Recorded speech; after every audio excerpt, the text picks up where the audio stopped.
talking about the differences between sex and gender. Today we are discussing an important topic of the differences between gender and sex, two terms that are often used interchangeably but are in fact quite distinct. I'd like to take a moment to explore these differences from a more open perspective while acknowledging the importance of both traditional views and new perspectives in this ongoing debate.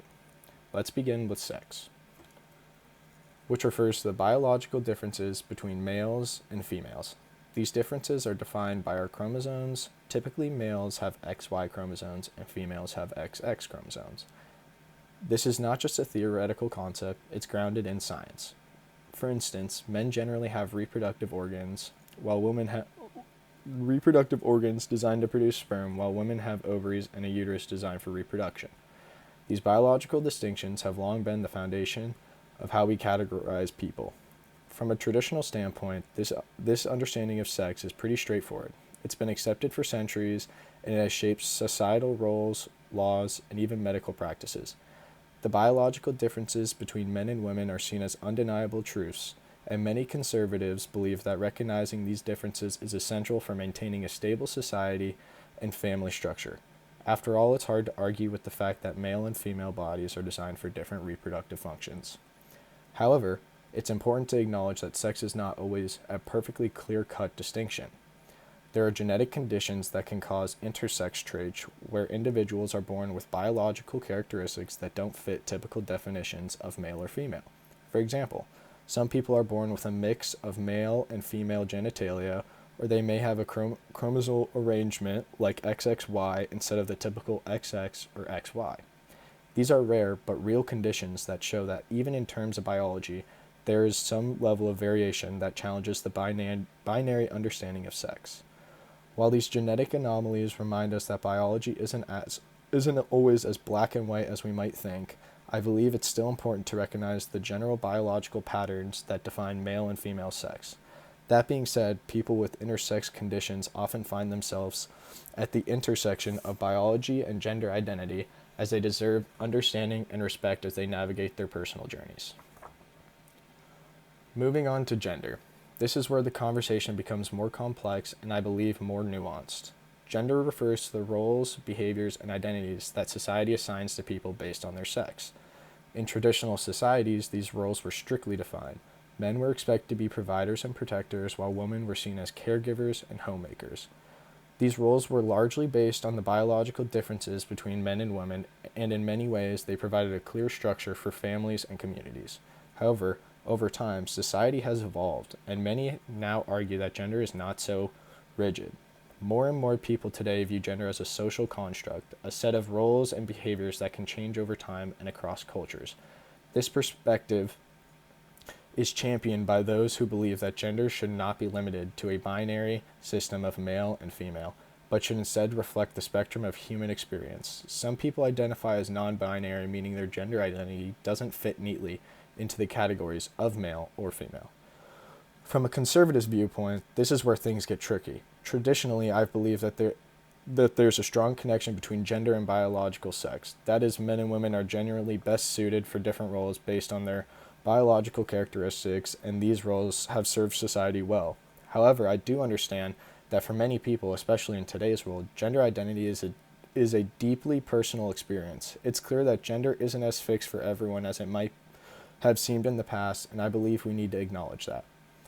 We live in a time where gender identity is becoming more fluid, and people are increasingly encouraged to express themselves however they feel most comfortable.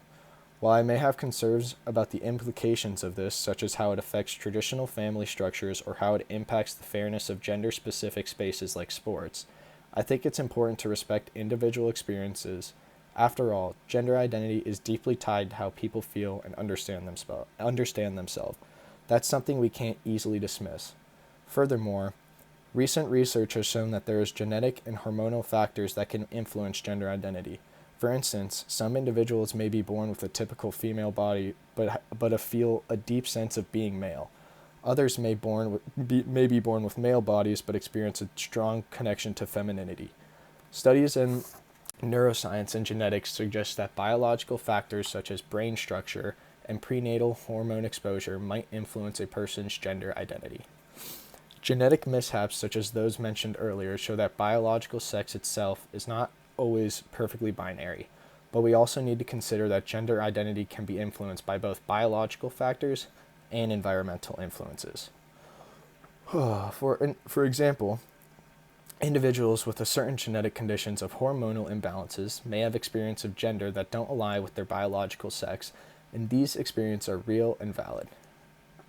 In contrast, some might argue that gender identity is entirely a social construct, and it is shaped more by cultural influences than by biology. From this perspective, gender roles like the expectation that men should be strong or women should be nurturing are simply outdated ideas that society should evolve past. This idea is gaining traction in many circles, especially in progressive communities that champion gender fluidity. While I'm not entirely convinced that all aspects of gender are solely a social construct, I do see merit in the argument that people should be free to express themselves however they choose. If someone identifies as a gender other than the one they were assigned at birth, they should be allowed to live authentically, and society should offer support. In conclusion, I believe we need to approach the concepts of sex and gender with a sense of balance.